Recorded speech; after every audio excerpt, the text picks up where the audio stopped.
मैं जब सलमान जी वाली कंट्रोवर्सी मेरे साथ हो सकती है तो किस खेत की मूली है। जो भी उसने मेरे को होटल में बुलाया था लोगों को, 31 मार्च को जो वृद्धाश्रम वाली बात थी वो मुझे वहाँ ले जाके वापस से रखना चाहता था। मैंने वो डिनाई कर दिया और मैंने जब वहाँ जाने से मना कर दिया। उसने 2.5 साल में अगर मुझे सबसे ज़्यादा कुछ बोला होगा तो गंदी औरत और डिवोर्स दे, मेरी ज़िंदगी से निकल, हट हट। कि मैंने इन पतियों को ना भगवान समझ लिया और मेरी ज़िंदगी की सबसे बड़ी मिस्टेक है। पहले वाले आदमी ने भी इतने कांड किए मेरे साथ। गंदा खून, भिखारी की औलाद, तेरा बाप जो है। नमस्कार दोस्तों, मैं हूं मुकेश शर्मा और आपने देखना शुरू कर दिया है टेली चक्कर। और एक बार फिर से जैसा मैंने प्रॉमिस किया था, हेमा जी हमारे साथ हैं। स्वागत है आपका टेली चक्कर पर मैम। यस, मैं भी वापस से आपसे मिलकर बहुत खुश हूँ, उतनी एक्साइटेड हूँ। जैसे मैंने पहले इंटरव्यू में कहा था कि जब शर्मा जी से मिलते हैं तो बात कुछ खास होती है, तो आज हम खास ही बात करने वाले हैं। तो करते हैं सच का सामना। सबसे पहला सच, कल मैं इनके वर्तमान पति से मिला। अरे मैं एक्स नहीं कहूंगा, अभी हुए नहीं ना, बट हाँ, एक्सपायरी डेट जल्दी आने वाली है। अच्छा, रिश्ते की एक्सपायरी डेट गाइस। तो मैंने उनसे कुछ सवाल पूछे जो उन्होंने अपने व्लॉग में कहे थे। आपका साइड आज मैं जानूंगा। उन्होंने अपने व्लॉग में सबसे पहली बात कही थी कि गलत लोगों में उठने बैठने लगी थी। ये मैंने उनसे भी पूछा, आप लोगों ने मेरा इंटरव्यू देखा होगा तो, कि गलत लोगों में उठने बैठने लगी थी, इसका क्या मतलब है? आधी आधी रात को गायब हो जाती, इसका क्या मतलब है? तो उन्होंने जो जवाब दिया कि मैं नहीं चाहता हूँ मैं इस पर बात करूँ क्योंकि मेरा बच्चा अगर देखेगा तो क्या बोलेगा। अब मुझे बताइए, अगर इस बच्चे के बारे में सोचना था तो ये बात वो व्लॉग में बोलते ही नहीं। अब आपकी साइड क्या है इस पे? गलत लोग मैं बताना चाहती हूँ, जब से मैं उस इंसान को मिली उसने शर्त रखी थी कि तुम फिल्म इंडस्ट्री में काम नहीं करोगे। मेरा काम छुड़वा दिया उन्होंने, ठीक है। और मुझे एकदम सबसे इवन मेरे जो बहुत क्लोज दोस्त थे, जो बहुत बड़े एक्टर भी हैं, सबसे उसने मुझे डिटैच करा दिया कि बस। और वो डिटैच कराने के बाद उस इंसान ने मुझे इतना कमज़ोर बना दिया कि अब मैं ही तेरा सहारा हूँ, तू अगर इधर गई तो तेरे पास 1 रुपया भी नहीं है। और मैंने आंख बंद करके उस इंसान पे भरोसा किया और मेरे साथ साथ मैंने अपने बच्चे को भी उसमें दलदल में डाल दिया, ठीक है। गलत लोग मेरी ज़िंदगी में जब इंसान ही ख़त्म हो गए।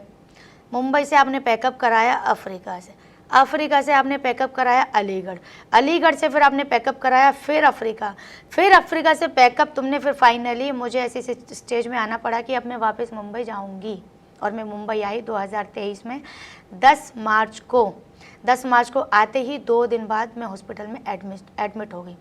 तो इस बीच में आप बताइए, अलीगढ़ में मेरा कोई दोस्त नहीं क्योंकि वो मेरी ससुराल थी, अफ्रीका में मेरा कोई दोस्त नहीं क्योंकि मैं उनकी वो कंट्री है, फिर वापस से अलीगढ़ में आती हूँ, कोई मेरा दोस्त नहीं, फिर वापस से अफ्रीका जाती हूँ। तो इस बीच में ये बताइए, गलत आदमी के साथ बैठने का मुझे मौका कहाँ मिला? मुझे तो तेरे साथ ही बैठने का मौका नहीं मिला। उसके बाद आती है मेरी जर्नी 2023 से लेकर 2024 के, मतलब 1 साल। 1 साल में मैं हॉस्पिटल में रही। उसके बाद मेरा बेटा मेरे से दूर हो गया अप्रैल में। 6 महीना मेरा बेटा मेरे से दूर रहा इस आदमी की वजह से। इसने मेरे सामने कंडीशन रखी, या तो रिश्ता या तो ये बच्चा। 2 साल में मेरे बच्चे के साथ इतना सब कुछ गलत हुआ कि फिर मेरे मन में आया कि मैं नहीं देख सकती अब अपने बच्चे के साथ इतना सब बुरा होता है। बड़े बेटा यश। तो मैंने फैसला किया कि बहन इसको तुम यहाँ पढ़ाओ, क्योंकि रिश्ता बचाना ज़रूरी है, बार बार रिश्ते बनते नहीं। वो मेरी स्टूपिडिटी थी, मैंने क्यों किया। तो इसके बाद वापस से धीरे धीरे जब मैं यूट्यूब मैंने शुरू किया, यूट्यूब मैंने इसलिए शुरू किया क्योंकि इन्होंने मुझे बोला 2022 में हम गोवा गए थे, फ़ोटो भी दिखा दूँगी कौन सी डेट होगी, कि हेमा तुम अपने खर्चे पाने के लिए खुद पैसे कमाओ ना, गलत काम करके नहीं, मेहनत करके कमाओ। तो वो बात मुझे लग गई, भैया अगर मुझे खर्चा चलाना होता तो मैं तेरे से शादी क्यों करती? फिर एक औरत अगर किसी का सहारा लेती है तो इसलिए लेती है कि चलो मैं घर में रहूँगी, I will handle my house, आप मेरे बड़े बेटे को अच्छे से पढ़ाओ लिखाओ, ऐसी चीज़ें हैं। वहाँ से मैंने यूट्यूब शुरू किया। जब मेरे दिमाग में आया, जब पैसों के ऊपर मेरे ऊपर इल्ज़ाम लगे कि ये पैसा अपने पुराने पति को भेजती है, ठीक है, इस बीच में यूट्यूब में कर रही थी, कोई फिल्म इंडस्ट्री में काम नहीं कर रही थी। वापस से जब मैं मुंबई आई, धीरे धीरे मैंने वापस से मेरे जो फिल्मी डायरेक्टर थे, जो मेरे मेंटोर थे, जो मेरे अलीगढ़ की जर्नी, जब मैं 7 महीना अलीगढ़ में थी, वहाँ पर भी वो टच में थे। तो उनसे मैंने बात करना शुरू किया कि जब मुझे लगा मैं मुंबई वापस आ गई हूँ और मुझे अब काम भी करना चाहिए, तो मैंने सोशल वर्क के साथ साथ एक फाउंडेशन खोली, जो उन्होंने जिक्र किया था आपसे। फाउंडेशन खोली। अब ये हो गया कि हिमा उनको पता चल गया कि भैया फाउंडेशन खोलते हैं तो बहुत करोड़ों में पैसा आता है। तो फाउंडेशन खोलने का सिर्फ ये मतलब था उनका, जबकि मैंने शुरुआत की थी समोसे से। ज़िंदगी में कुछ और नहीं हो रहा तो चलो अच्छा ही काम कर लेते हैं, ये मेरा पॉइंट ऑफ व्यू था।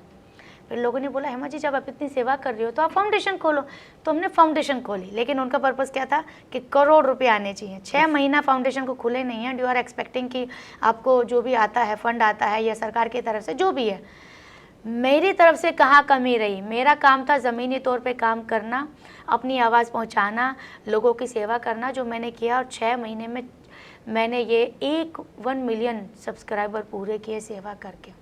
तुम बोलते हो कि वो गले लगाना झूठ था, मैं बोलती है झूठ तुम भी तो करके देखो। तुम तो नाक ऐसे पकड़ लेते हो, हिमा यार छी कितनी गंदी बदबू आ रही है, करके तो देखो ज़रा। मैंने ये गले तभी लगाया जब मुझे बदबू नहीं आई होगी। और एक बार लगा सकते हो आप शर्मा जी, बार बार नहीं लगा सकते। वो मैंने किया। दूसरी बात यह है कि गंदे आदमी, भैया जो आदमी के पास जाती थी तुमको पता होता था, वो आदमी के पास तुमको लगता है मतलब निकल सकता है तो वो अच्छा आदमी है, लेकिन वो आदमी से अगर तुम्हारा मतलब पूरा नहीं होता है तो वो गंदा आदमी है। और मैं ये बोलती हूँ कैमरे के सामने, जो दूसरी शादी में मैं जितनी ईमानदार रही हूँ, शायद मैं अपनी पूरी ज़िंदगी में नहीं रही होंगी। फिज़िकली, सेक्सुअली, मेंटली, फाइनेंशियली, और भी कुछ होता हो तो वो भी। आपके जो ट्रस्ट खुले, जो आपके नाम का खुला आपने, उसमें भी उन्होंने पैसे लगाए थे, ये उनका दावा था? उन्हीं का तो पैसा लगेगा, मेरे पास तो था ही नहीं। मेरे पास पैसा होता तो मैं लगाती, अपना बनाते। हाँ, तो उनका था, उनके पास पैसा था। जब वो मुझे खिला रहे हैं, उनका ही तो पैसा लगेगा ना। आज मैं अगर जब उनके साथ हूँ, अगर वो मुझे कपड़ा पहनाते हैं तो भैया तू नहीं पहनाएगा तो क्या पड़ोसी पहनाएगा? पति हो हैं? सलमान जी ने एक बात बोली थी लास्ट सीजन में, लास्ट ईयर के, कि अंकिता लोखंडे जी के ऊपर थी ये बात कि पति अगर बीवी के खर्चे नहीं उठाएगा, नखरे नहीं उठाएगा तो कौन उठाएगा। तो तब मेरा मन किया था कि सलमान जी ये बात मेरे से पूछ के देखो। मुझे यहाँ बोला जाता है कि घर का किराया 71,000 रुपये, कम से कम घर का किराया तो निकालो। तो फिर पहले काम क्यों छुड़वाया, अगर यही करवाना था तो मेरी गलती है, मैंने छोड़ भी दिया। बिग बॉस में जाने के लिए आपने उनसे पीआर्स को पैसे दिलवाए हैं, ये इल्ज़ाम उन्होंने आप पे लगाया है। अब ये बताइए कि ये कौन से महीने की बात है, कौन से साल की बात है, ये नहीं बताया उन्होंने? नहीं। अच्छा चलो हम बता देते हैं, पूरी खबर तो हमारे पास है ना। मैं बिग बॉस 2024 में गई हूँ। हाँ। और ये जो बात बताइए 2023 की है, सितंबर और अक्टूबर, और अभी क्या चल रहा है अक्टूबर, इसका मतलब पूरा 1 साल हो चुका है। हाँ। जिस आदमी का नाम है वो आदमी का सामने से मुझे ईमेल आया था जब मेरी सलमान जी वाली कंट्रोवर्सी हुई थी। हाँ। वो मुझे अपने शो में बुलाना चाहता था। हाँ। बट उसको समझ में आ गया था कि ये सलमान जी से इतनी मिलने के लिए बेताब है कि इसको मैं ट्रैप कर सकता हूँ। तो उसने मुझे बिग बॉस के लिए बहाने के ट्रैप किया। उसने बोला हेमा जी हमारी बात हो गई है but I think we need to do some PR, जिसके लिए हमको पैसे वैसे देने पड़ेंगे। तो 2 लाख की बात थी, 3.5 तो है भी नहीं, 2 लाख की बात थी। 3-3.5 बोला था। हाँ वो गलत है, 1 लाख पहले और 1 लाख बाद में। तो उन्होंने मुझे बोला था कि हेमा मुझे लगता नहीं है पैसा वापस आएगा या ये आदमी करेक्ट है। तो मैंने बोला देखो चांस ले रहे हैं, आएगा तो ठीक है, नहीं तो नहीं। तो उसके बाद भी वो आदमी तो फ्रॉड निकला, वो सच है। और वो पैसे वापस आए, वो पैसे वापस आए। और ये बात मैंने, वो आदमी का फ़ोटो कहीं चल रहा था किसी के साथ, विशाल पांडे के साथ, OTT 3 वाले के साथ। तो वो बात मैंने बिग बॉस के जिन्होंने मेरा इंटरव्यू लिया था, मैंने वहाँ तक पहुँचाया कि do you know about this man. तो उन्होंने बोला नहीं हम इसको जानते भी नहीं। फिर मैंने बताया एक्चुअली इस आदमी ने ऐसे ऐसे हमसे मेरे से पैसे लिए थे। तो उन्होंने क्लैरिफाई किया था मुझे, ये अभी की बात है 2-3 महीने पहले, कि हेमा बिग बॉस के लिए किसी से पैसा नहीं लेते, हम कोई भी इस तरीके का नहीं करते और ये आदमी हमारे संपर्क में नहीं है। तो एनीवेज जब वो पैसा नहीं दे रहा था तो तब मैंने मैंने कहा भैया देख ऐसा है, मैं जब सलमान जी वाली कंट्रोवर्सी मेरे साथ हो सकती है तो तू तो किस खेत की मूली है। और तो मैं जो भी उसने मेरे को होटल में बुलाया था, लोगों से मिलवाया था, मुदस्सर से मिलवाया था जो कोरियोग्राफर है, मैंने कहा भाई मैं सब बोलूँगी। तो वो डर गया और उसने पैसे वापस कर दिए। 1,60 2 लाख की बात थी, 1,60 आ गए थे। वो कुछ उसने कुछ 1-2 चीज़ें की थी जिसमें उसने पैसा काटा। तो तुम ये बोलने के हकदार ही नहीं हो, पैसे नहीं आते तो तुम बोल सकते थे, जेब में आया। एक और बहुत ही अलग सी बात जो मैं पूछना चाहूँगा वो ये ना, पर्सनली भी मुझे ये बहुत अनकंफर्टेबल लगा। मैंने उनसे पूछा बेटा बेच रही है, I personally didn't like this line जो उन्होंने अपने ब्लॉग में कहा। मैंने उनसे पूछा, उन्होंने कहा बेच ही तो रही है। उससे मिलने के बदले, कस्टडी के बदले वो मुझसे डिमांड कर रही है कि मैं 2.5 करोड़ रुपीस का फ्लैट दूं। बजाय उसके मैंने उसे मीरा रोड में जो 1 करोड़ तक का फ्लैट मैंने उसे ऑफर किया था। प्लीज़ आपके साइड की स्टोरी बताइए। मेरी साइड की नहीं, जो रियल स्टोरी वो बताऊंगी। मेरी साइड हो जाएगी तो फिर हो जाएगा कि हेमा ने क्रिएट किया है। पूरी स्टोरी ये है कि वो आदमी ने मेरे को 2.5 साल में इतनी बार डिवोर्स, हंसेगी तो डिवोर्स, उस आदमी से बात कर ली तो डिवोर्स, सोशल मीडिया पे किसी का फ़ोटो डाल दिया तो डिवोर्स, कोई भी ऐसा काम किया जो उसको पसंद नहीं है तो डिवोर्स। 31 मार्च को जो वृद्धाश्रम वाली बात थी वो मुझे वहाँ ले जाके वापस से रखना चाहता था, मैंने वो डिनाई कर दिया और मैंने जब वहाँ जाने से मना कर दिया। ये था कैसे नहीं जाएगी, तो भी डिवोर्स। मेरी माँ को फ़ोन करके बोला कि तुम्हारी बेटी अगर अलीगढ़ नहीं जाएगी तो मैं इसको डिवोर्स दे दूँगा। तब मैंने बोला तू तो यार प्लानिंग कर रहा था मुझे वहाँ ले जाके रखने की, अब मुझे अगर डिवोर्स देना पड़े तो मैं दूंगी और मैं मुंबई नहीं छोड़ूंगी। वहाँ से कहानी हमारी शुरू हुई। 31 मार्च के बाद हमने घर चेंज किया। वो आदमी मेरी नज़र से उतर चुका था, उतरा तो खैर पहले से ही था, पर ये ऐसा लगा कि यार ये आदमी के साथ कुछ गड़बड़ है। 18 अप्रैल के आसपास उसने फिर वापस से घुमा फिरा के कोई बात हुई। डिवोर्स उसके लिए ऐसा है जैसे हम चाय में चीनी डाल के पीते हैं, सब्जी में नमक डाल के खाते हैं। डिवोर्स उसके लिए ऐसा है। उसने 2.5 साल में अगर मुझे सबसे ज़्यादा कुछ बोला होगा तो गंदी औरत और डिवोर्स दे, मेरी ज़िंदगी से निकल, हट हट हट, ये सब उसके लैंग्वेज है जो लिखे हुए हैं। तो बात आती है डिवोर्स की। पहली बार पता नहीं ऊपर वाले ने वो घर मैंने चेंज किया या मेरे ग्रह चल रहे होंगे, एनर्जी आई, मैं गई। मैंने कहा भाई अब इसको मैं डिवोर्स दूंगी, ये तो बोलता आ रहा है पिछले 2.5 साल में। मैं गई, उसको वो डाइजेस्ट नहीं हुआ कि ये चली गई। वहाँ पे बात आती है सबसे पहले कि भैया जो गोल्ड है वो किसके पास है? बोले उन्होंने बोला मेरे पास है। तो क्या आपको पता है अगर आप डिवोर्स लेते हैं जो गोल्ड होता है स्त्री धन होता है? बोले नहीं। हाँ, ये जितना भी गोल्ड है 10 है, 20 का, 30 का, 40 का, ये हेमा जी का, आप इनको दे दीजिए। 26 जुलाई के बाद 26 फरवरी के बाद जो मेरे बड़े बेटे का बर्थडे आता है, जिसकी वीडियो वायरल भी है, नागिन वाला मैंने डांस किया हुआ। हाँ। उसके बाद मैंने गोल्ड नहीं पहना, क्योंकि उसके बाद आती है 31 मार्च, और उससे पहले भी हमारा 31 मार्च 28 मार्च के आसपास ही हमारा झगड़ा होता है, जिसमें ये हो जाता है कि ये गोल्ड मेरा दे। और उससे पहले भी कितनी बार उसने मांगा हुआ है। उसके बाद वो गोल्ड वही लेके घूम रहा था। जब ये डिवोर्स की बात आई तो जब जो लॉयर थी उन्होंने इस तरीके से उसको डराया, डर गया। तो फॉर्मेलिटी के लिए हेमा ये चाबी तुम ले लो, एडवोकेट ने बोला ये गोल्ड तुम्हारा है। मैंने कहा भाई ऐसा है, ये चाबी तू ही रख, लेकिन ये बता ज़रूर देना एडवोकेट को कि चाबी मेरे पास है, गेम ना खेलना इसमें। तो वो चाबी उसी के पास थी और वो एक ही बार उन्होंने बोला था बस, क्योंकि मुझे गोल्ड में वैसे भी इंटरेस्ट नहीं था यार, होता तो पता नहीं कितना बना लेती, बना तो लेते है ना। तो उसके बाद जब बात आई है इसकी, तो एडवोकेट ने इनको इतना ऐसे कि भैया तुमने इतना मार पिटाई की है, ये किया, डोमेस्टिक जाएगा तो तेरे इतना फटका लगेगा, ये सब। तो फाइनली कि ठीक है म्यूचुअल जाते हैं। तो म्यूचुअल में जाते हैं उन्होंने बोला कि इनको ये बोल देना प्लीज़ कि ये मेरे बारे में यूट्यूब पे कुछ ना बोले, ये उन्होंने एडवोकेट को बोला था। ओह ठीक है, क्योंकि इन्होंने अपने एक्स हस्बैंड के बारे में ये बोला। मैं आज आपको बता देती हूँ, आज भी मेरे एक्स हस्बैंड के बारे में कोई नहीं जानता है कि क्या नाम है। रिसर्च हमने भी किया, हमें ज़्यादा जानकारी नहीं मिली, और मैं झूठ नहीं बोलूँगा। हाँ, क्योंकि मैंने बोलना चाहा नहीं। अगर जब मैंने वीडियो बनानी शुरू की तो वहाँ पे दलजीत कौर का नाम आता है कि देख वो कैसे अपने एक्स हस्बैंड के बारे में बोलती है, तू क्यों नहीं बोलती है, तू बोल। तो उन्होंने मुझे इतना प्रोवोक किया मेरे एक्स हस्बैंड के बारे में बोलने के लिए, और उनको वो अच्छा लगा, क्योंकि उससे क्या साबित करना चाहते थे कि वो हरामजादा था, मैं अच्छा हूँ। एक मैं क्लोजिंग की तरफ बढ़ रहा हूँ, सेकंड लास्ट क्वेश्चन जो मैं पूछूंगा वो ये कि बच्चे का सौदा वाली बात बच्चे का सौदा वाली ही हाँ। कि बेच रही है वो जो 2.5 करोड़, और बिग बॉस के घर में चली गई 2 साल 3 महीने का बच्चा छोड़कर, कैसी माँ है ये?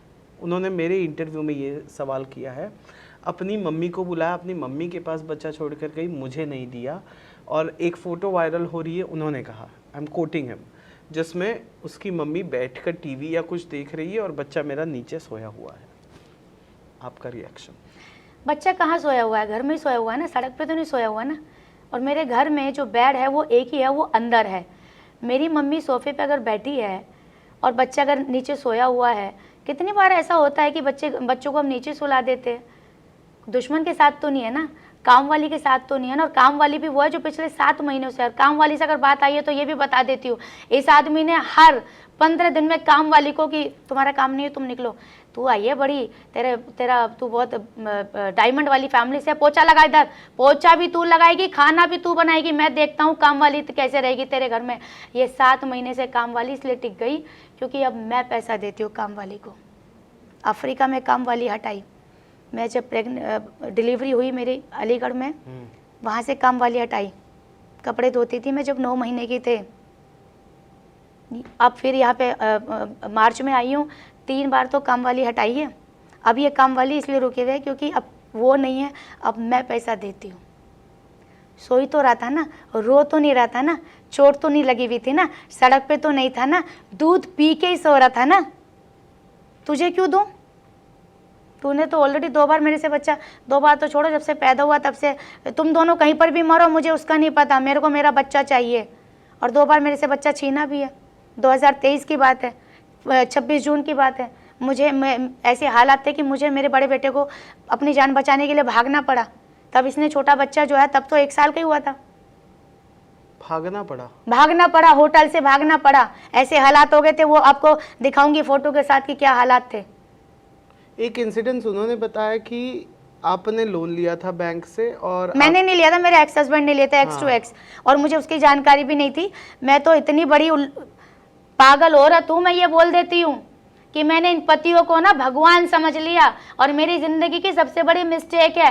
पहले वाले आदमी ने भी इतने कांड किए मेरे साथ कि अगर मैं गिनाने बैठूँ ना तो आप बोलेंगे कि हेमा जी जिंदा कैसे हो, इस बात की हैरानी है। मुझे आप अभी मेरे आप हस्बैंड हो और आप मुझे बोलोगे हेमा यहाँ पे सिग्नेचर कर दो ना। अरे भैया, तुम्हारे ऊपर अगर विश्वास नहीं करूंगी तो फिर किसके ऊपर करूंगी? एक औरत अगर अपने पति के ऊपर विश्वास नहीं करेगी तो किसके ऊपर करेगी? उनका कहना ऐसा था कि जब मैं लोन भरा तो बैंकर्स का कहना था कि सर लोन लिया जाता है तो सामने बिठा कर साइन किया जाता है, तो इतनी अवेयरनेस तो सब में होती है। This was his statement. खैर ठीक है, मेरे को वो बात जाननी है कि वो जो डील की बात वो कर रहे हैं, बच्चे की कस्टडी, बच्चा बेचना, 2.5 करोड़ का फ्लैट, ये मेरा आखिरी सवाल होगा।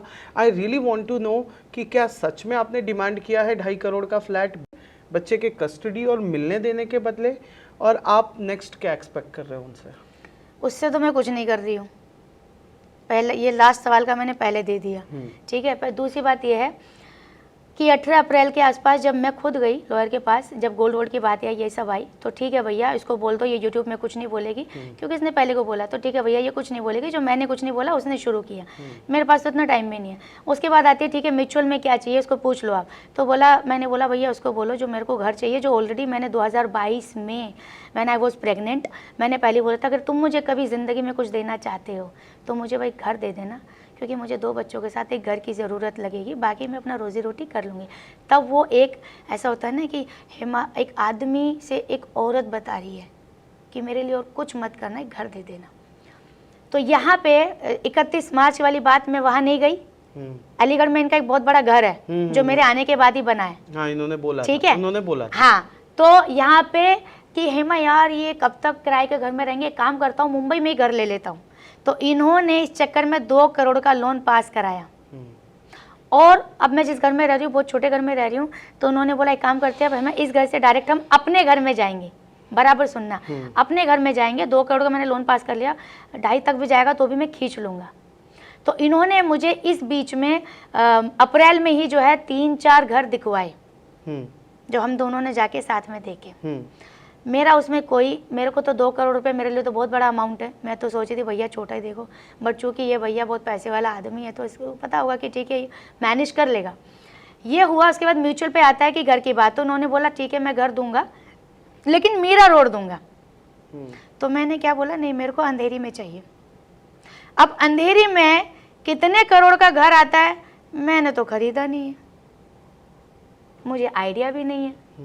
मैंने क्या रखा है कि मेरे को अंधेरी में चाहिए। तो इसके बाद कि अंधेरी में तो देने की मेरी ये नहीं है, हैसियत नहीं है या जो भी है। तो मैंने सीधा बोला कि प्लीज़ अभी आप मेरे लॉयर से बात करो। लॉयर ने 5 बार इनको बुलाया, कभी ये सामने जाके नहीं बैठा। डिवोर्स देने के लिए तैयार हुआ, लेकिन लॉयर के कहने पर 5 बार बोलने के बाद भी ये कभी आके नहीं बैठा सामने। जब लॉयर ने बोला कि आप माइनर बच्चे को लेके गए और क्राइम है, तो इसने प्री प्लानिंग किया। मेरे हिसाब से ये क्रिमिनल माइंड है। जब ये बच्चे को लेके जा रहा था तो पहले से ही अंदर से रिकॉर्डिंग चालू कर ली थी इसने, और इसका रिकॉर्डिंग यूट्यूब पे रखा। हाँ, और जो इसने मुझे इतनी बार बच्चे का कि भैया बच्चा दे बच्चा दे बच्चा दे बच्चा दे बच्चा दे, मैं भी परेशान हो गई थी। मैंने कहा हाँ भैया ठीक है। इसने बोला मैं अलीगढ़ लेके जा रहा हूँ, मेरे घर का गृह प्रवेश है। मैं ठीक है, फादर ही तो है। तो मैंने हाँ ठीक है भैया ले जा। तो मैंने पासपोर्ट भी दे दिया, क्योंकि ये मुझे हर बार पासपोर्ट की भी धमकी देता था।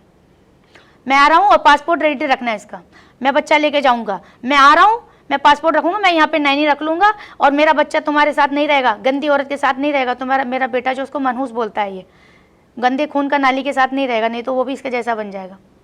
बच्चे को गंदा खून, भिखारी की औलाद, तेरा बाप जो है हरामजादा है। बड़े बेटे मेरे सामने उसको बोला जा रहा है और वो रो रहा है।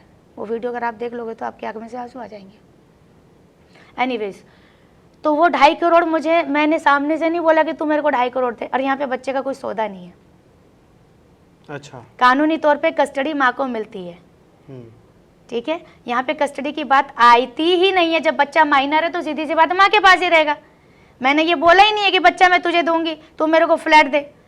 ये तो म्यूचुअल डिवोर्स हो रहा है, और मेरे को एलुमनी जो बोलते हैं उसमें मैंने बोला है कि और कुछ नहीं चाहिए, मेरे को एक घर चाहिए। और तेरे को अगर डिवोर्स लेना है और अंडरस्टैंडिंग करनी है तो तू एडवोकेट के पास तो आ। मेरे को पल्पिटेशन बहुत हाई है, मेरा शुगर है, देखो उसको स्क्रीनशॉट भेज रहा है। एडवोकेट पागल हो गई। अरे भैया और भी बहुत सारी बातें जो एडवोकेट खुद बताएगी। एडवोकेट को इसने लालच दिया, रिश्वत दी। आपके एडवोकेट को? मेरे एडवोकेट को, कि मैं आपको इतने लाख की रिश्वत देता हूँ, इसको फंसाओ। एडवोकेट ने बोला हेमा अच्छा हुआ मैंने इसका एक्सेप्ट नहीं किया, तो साला मेरे को भी जाल में डाल देता कि मेरी तो एडवोकेट ही ये है। और जब ये बात मैंने बोली कि तुमने क्या उसको ये किया था रिश्वत देने की, तो उसके बाद ये न्यूट्रल हो गया कि मेरा भांडा फूट गया। और उसके बाद ये डायरेक्ट आया 13 मई को।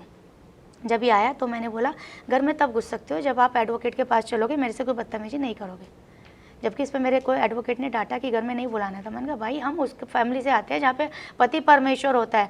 तो उसके बाद जो है उस दिन वो बच्चे को लेके गया, 13 मई को लेके 18 मई को आया।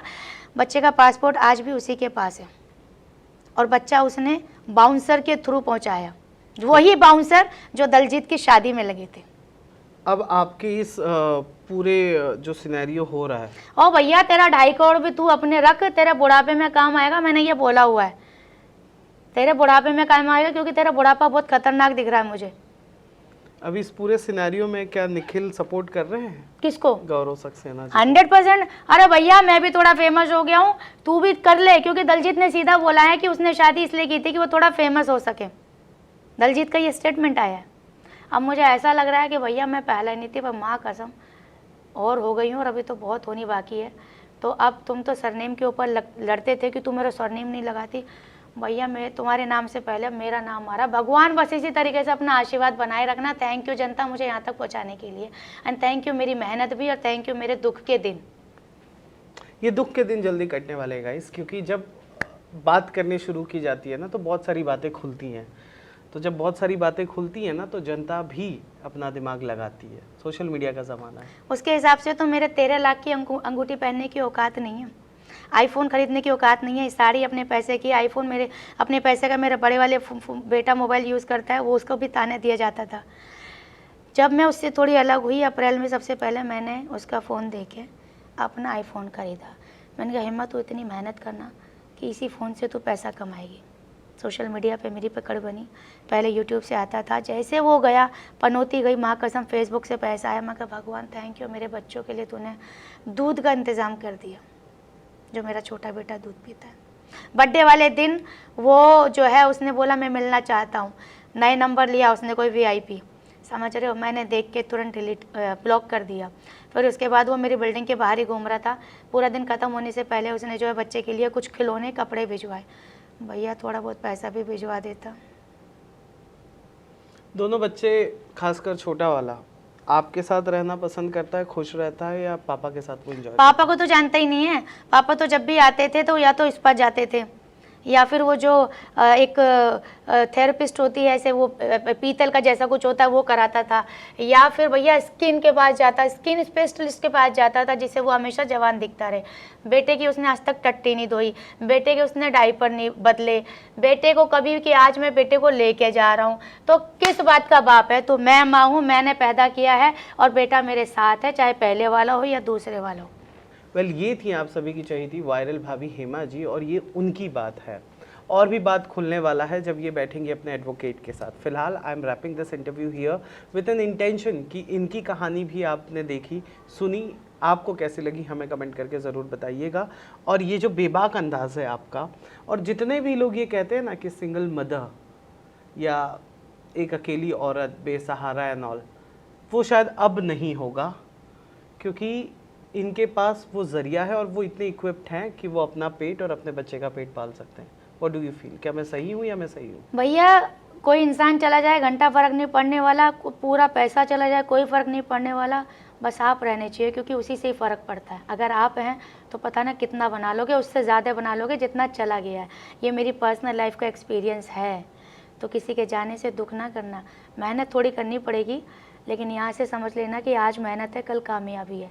ये हेमा शर्मा की ज़ुबानी है।